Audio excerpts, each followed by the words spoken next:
సంస్కృతిలో ఇంకొక స్పెషల్ ఏం చేసామంటే ఇది కోడి పులావ్. సో ఇప్పుడు నేను కోడి పులావ్ టేస్ట్ చేద్దాం అనుకుంటున్నాను. నేనే సర్వ్ చేసుకుందామని ఫిక్స్ అయ్యాను ఇక్కడ. So yes and you know what, అసలు రైస్ ఎంత చక్కగా ఉడికిందంటే భలే ఉందబ్బా, అది తిరిందబ్బా.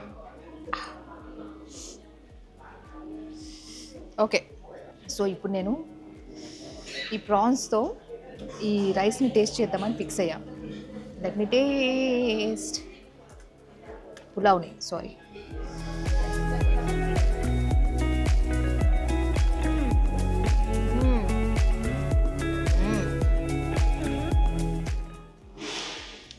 మా కోసం మీరు ఇది మిస్ అయ్యారనుకో, చాలా మిస్ అయినట్టే లైఫ్లో. I want to enjoy this chicken piece ray.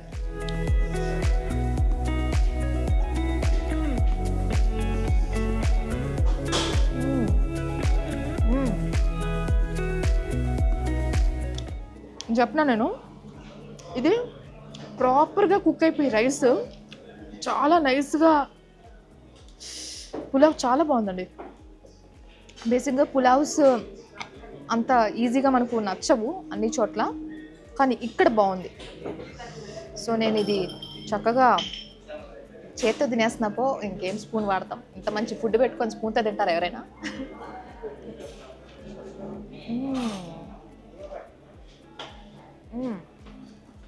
Yeah బాగా అదిరిపోయాయి. Proper south Indian, that Godavari special. ఇది టేస్ట్ చేయాలి అంటే సంస్కృతికి వచ్చేయండి, అసలు ఇంకొక ఆలోచన వద్దు. ఓకే, సో ఈ వీకెండ్కే ప్లాన్ చేసేయండి. ఇప్పటి వరకు నేను టేస్ట్ చేసిన ఐటమ్స్ అన్నీ కూడా అదిరిపోయాయి. అసలు ఇంకా ఎక్కువ మాట్లాడకుండా సైలెంట్గా తినేయడం చాలా బెస్ట్ అనిపిస్తుంది.